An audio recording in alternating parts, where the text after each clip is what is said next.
강순남 여사의 밥상이 썩었다. 당신의 몸이 썩고 있다. 이 자연 채식 연구, 자연 연구가 올바른 밥상 차리기 운동의 대표 역할도 하고 다양한 강의, 강사, 대학 등등에서도 강의를 할 정도의 실력자입니다. 안젤라라는 세례명을 가진 캐톨릭의 독실한 신앙인이기도 하면서, 자, 이어서 독성을 제거한 소금은 전혀 해롭지가 않다. 그렇다고 해서 기계염이 아닌 천일염에도 유해 성분이 전혀 없는 것은 아니다. 이 세상의 모든 음식이 다 약성과 독성을 갖고 있듯이 이 천일염에도 미네랄 외의 기계염과 마찬가지로 인체에 해로운 황산 마그네슘과 핵비소가 들어있다. 핵비소가 들어있다. 비소 성분에 안 좋은 것이 들어있을 수 있다.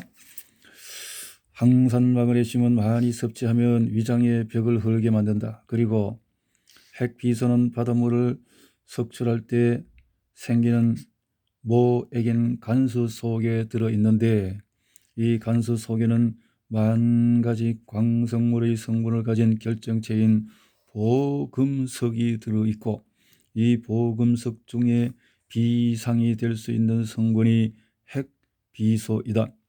이 핵비소는 천일염에만 들어있는 극독성 물질로 암세포를 죽일 만큼 강한 독성을 지니고 있어서 지나치게 많이 먹으면 독약이 되지만 적당량을 먹으면 사람을 살리는 명약이 된다. 이 때문에 이 핵비소를 제거하거나 중화시켜 먹어야 인체에 해롭지 않고 건강에 좋은 것이다. 그런데 소금에서 빠져나온 물이라고 해서 고염이라고 부르기도 하는 이 간수는 식물성이든 동물성이든 단백질을 만나면 굳는 성질이 있다. 요즘 두부는 화학물질을 써서 응고시키지만 예전에 두부를 만들 때면 이 간수를 썼다. 콩 속에 함유된 단백질을 금방 굳게 만들어주기 때문이다. 이는 사람도 마찬가지여서 간수가 많이 들어있는 소금을 먹게 되면 피 속의 동물성 단백질과 만나 응고작용을 일으키기 때문에 심장에 압박을 줘서 심장병과 동맥경화, 고혈압 같은 질병을 일으킨다. 소금의 이런 응고작용 성분 때문에 고대 이집트에서는 미라를 만들 때의 시체를 먼저 소금물에 담가 굳게 하고 부패하지 않게 했다. 또 가정에서 생선을 요리할 때도 겉에 소금을 많이 뿌리고 구우면 표면이 빨리 응고돼 생선 속에 들어있는 수분이 밖으로 새어나오지 않으며, 계란도 소금을 넣고 삶으면 깨어진 계란의 흰자위가 금방 응고돼 밖으로 더 이상 흘러나오지 않는다. 뿐만 아니라 사과도 깎아서 조금 오래 두면 산화작용을 일으켜 색깔이 변하지만 소금물에 담가두면 표면이 응고돼서 변하지가 않는다. 이와 같은 간수의 성분을 잘 알았기 때문에 예부터 우리 조상들은 소금을 보관할 때면 가만이나 자루에 담아 간수가 절로 빠져나가게 했고, 일부러 깨어진 항아리에 담아서 밑으로 새어나가도록 했으며, 이것을 모아두었다가 두부를 만들 때 사용하곤 했다. 이렇게 소금을 만들 때 간수가 빠져나갈 수 있는 용기에 담으면 도움이 된다. 뿐만 아니라 우리 조상들은 소금의 독을 제거하거나 중화시키기 위해 남다른 지혜를 발휘했다. 장을 담글 때 장독에 대나무 잎을 띄우거나 불순물에 흡착작용을 하는 숯을 띄운 것도 이 때문이며, 소금을 그냥 날로 먹지 않고 간장과 된장, 고추장, 김치로 담아 독성을 철저히 중화시켜 먹은 것이다. 이 때문에 나는 열렬한 소금 예찬론자이긴 해도 기계염뿐만 아니라 천일염 역시 소금 그대로를 먹는 것은 극력 반대하는 사람이다. 아무리 천년 유기 미네랄이 많이 들어있다 할지라도 강력한 독성이 될 수 있는 핵비소가 많이 들어있기 때문이다. 따라서 소금을 많이 먹되 깨끗이 씻어 불에 굽거나 볶아서 이 독성을 제거하고 중화시킨 소금을 먹으라고 강조하는 것이다. 나는 처음 자연식 전문점을 시작했을 때부터 반드시 천일염을 물에 깨끗이 씻은 후 볶아서 사용하도록 하고 있다. 소금을 소쿠리에 담아 물을 서너 번 끼얹은 후 그늘에 5일 정도 말렸다가 8시간 정도 볶으면 황산나트륨과 핵비소 같은 동물질이 기화되어 날아간다. 이때 기화되어 날아가는 소금의 독성이 어느 정도인가 하면 소금 굽는 공장 근처 반경 1km의 소나무들이 말라 죽을 정도로 강하다.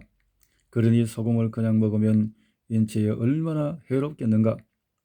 몸에 반드시 필요한 음식도 독과 약을 분명히 거르고 구분해서 먹을 줄 알아야 한다.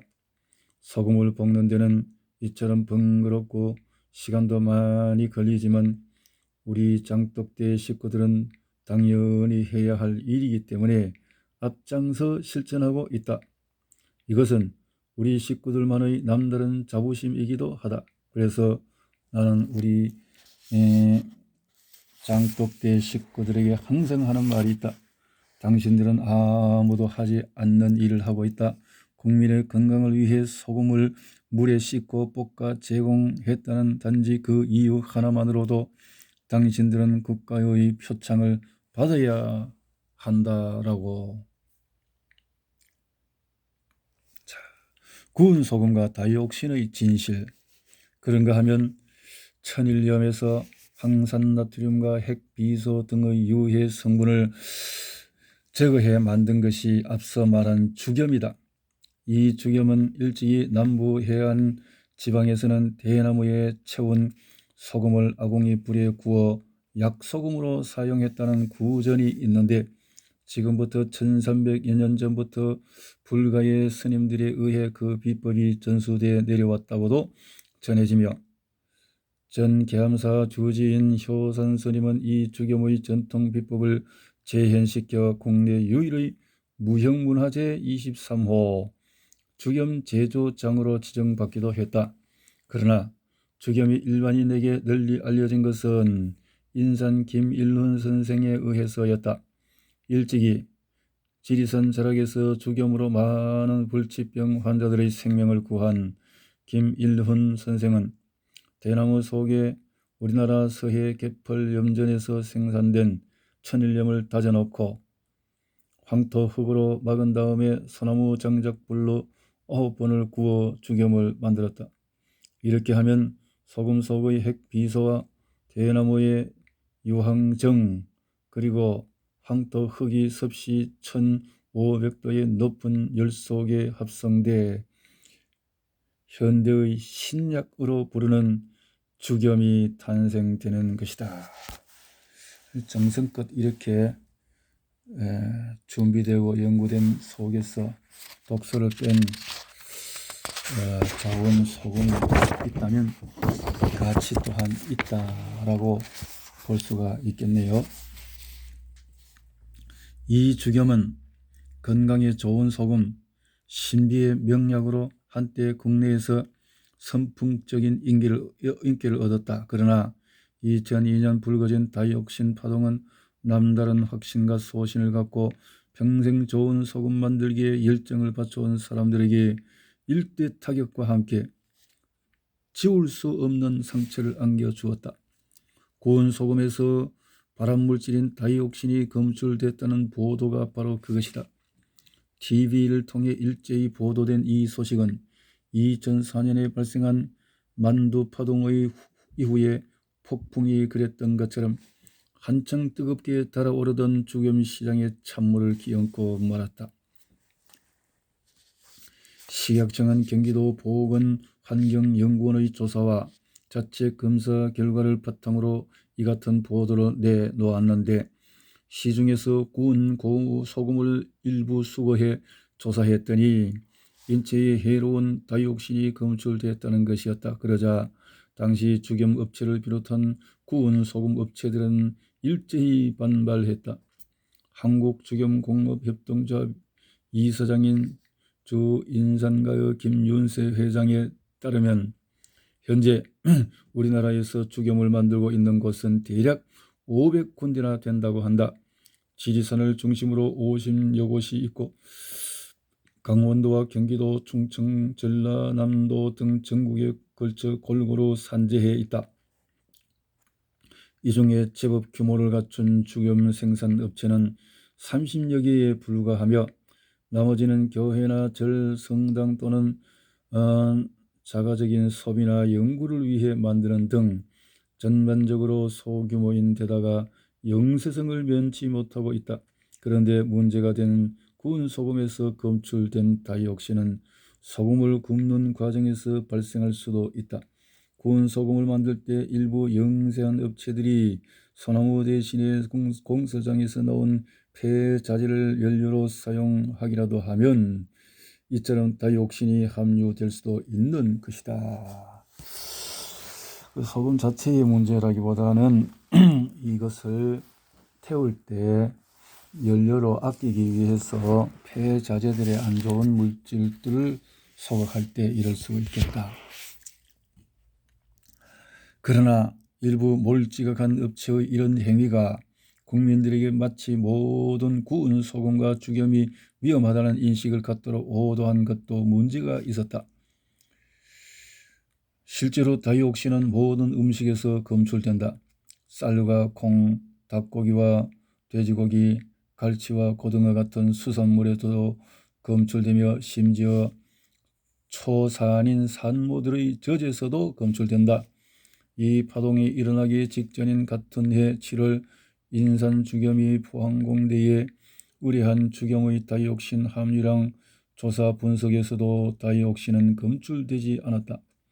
단지 다이옥신과 비슷한 성분인 퓨란이 0.02 피코그램 검출됐을 뿐이었다. 그런데 우리의 주식인 쌀의 다이옥신 함유량도 0.02 피코그램이며 국산 쇠고기가 0.132, 닭고기가 0.021, 갈치가 1.452, 고등어가 0.858 등으로 주겸의 다이옥신 함유량은 극히 미미하며 가장 안전한 식품 중의 하나인 것이 확인된 것이다.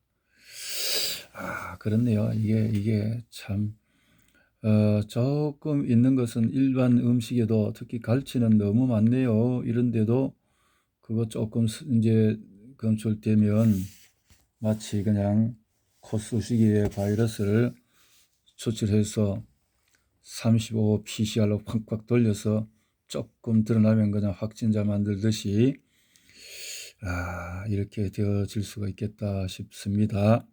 그러나 구운 소금에서 다이옥신이 검출됐다는 보도가 나가자마자 이들 업체에는 소비자들의 항의 전화가 빗발쳤으며 결국 시장에서 모두 철수해야 했다.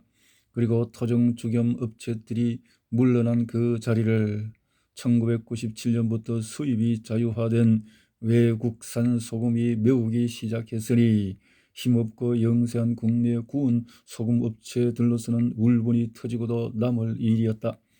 과연 조사가 얼마나 객관적이었는지 설령 그렇다고 하더라도 솥불을 바로 잡으려다가 소를 잡는 교각살우의 우를 범한 것은 아니었는지 김윤세 회장은 그때의 처사가 너무 성급해서 우리 주겸이 세계 속의 주겸으로 도약할 수 있는 기회를 놓쳤다며 지금도 못내 아쉬워한다. 그러나 보다 더 큰 문제는 당국이나 매스컴에 있는 것이 아니라 우리 국민, 우리 소비자들에게 있다. 어떠한 일이든 매스컴에 한 번 보도가 됐다고 하면 정확한 실상을 알아보지도 않고 순식간에 부화내동해서 정신을 차리지 못하고 와르르 무너지는 집단 심리가 그것이다. 이것은 분명히 짚고 넘어가야 한다. 좋은 것과 옳은 것도 전체를 보지 못한 채 그 일부만 보고 매스컴이 좋지 않고 옳지 않다고 떠들면 금방 줄줄이 현혹돼 내팽개치고, 좋지 않고 옳지 않은 것은 그 일부만 보고 매스컴이 좋다고 하면 우르르 몰려드는 사고가 참으로 어리석은 것이다. 도대체 왜 당장 눈에 보이는 것만 얘기하고 믿는가?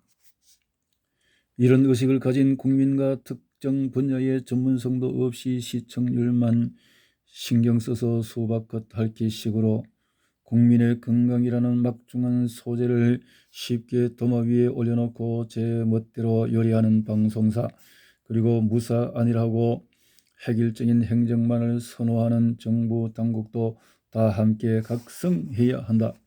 그리고 이제부터라도 지금까지 자의적으로 보도한 것들은 물론 우리 밥상에 올라오는 모든 먹거리에 대해서도 하나하나 검증하고 재검토를 해야 한다.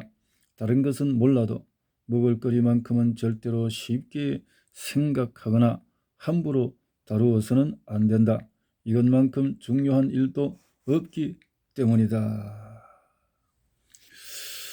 주겸은 국민건강산업으로 적극 육성을 해야 한다. 구운 소금의 다이옥신 파동은 파장이 이처럼 관련 업체들에게 큰 피해를 주었음에도 불구하고 한편으로는 제조 공정과 품질 관리의 개선을 촉진하는 긍정적인 효과도 가져주었다. 사실 주겸은 안전하다. 좋은 주겸은 하루에 120kg, 밥숟갈로 24,000숟가락을 먹어야 세계보건기구가 정한 다이옥신 일일 허용 섭취량에 도달한다. 네? 주겸이 비교적 고가인 이유는 제조 공정이 복잡하고 손이 많이 가며 수요 또한 많지 않아 생산량이 적기 때문이다. 천일염을 대나무 통 속에 넣고 황토를 발라 소나무 장작불로 굽는 등 주겸을 한번 만드는 데는 대략 25일 정도가 소요되며 여기에 쏟는 정성과 시간, 노력은 엄청나다. 나는 소금의 유해 성분을 제거하고 오히려 효능을 강화시킨 주겸을 만들어 보고받는 사람들에게 국민의 이름으로 표창을 해야 한다고 생각한다. 국민 건강에 기여한 큰 1등 공신이기 때문이다. 그리고 우리가 알아야 할 것은 우리나라에서 홀대받은 주겸이 오히려 중국에서 그 효능과 효과를 크게 인정받았다는 사실이다. 지난 1993년 7월 중국 베이징의 인민대회당에서는 중화국제의료기금의 주최로 한국인산주겸 임상 및 기초실험학술연구보고회와 전문가들의 평가회가 열렸다. 이 자리에는 당시 전신충 중국 위생부장과 위생부 부부장, 전국과학기술협회 부주석과 중의학교수진 등 보건위생계의 장차관과 연구기관, 학계, 의료계의 정상급 인사들이 참석해 한국의 주겸이 소화기 계통의 염증을 고치고 궤양을 치료하는 데 현저한 효과가 있음을 중국인들 스스로가 입증했다. 이 같은 내용은 인민일보에 대서특필되기도 했는데 한중수교 이래 중국에서 개최된 최초의 대형 학술대회였음에도 불구하고 유감스럽게도 우리 한국의 참가자들은 고작 7, 8명의 인산주겸 관계자들에 불과했다. 이는 정말 서글픈 현실이 아닐 수 없다. 이것이 서해안과 남해안에 걸쳐 천여의 염전을 갖고 있는 우리나라 소금 연구의 현 주소인 것이다. 현재 우리나라에는 반듯한 소금 연구소 하나 없다.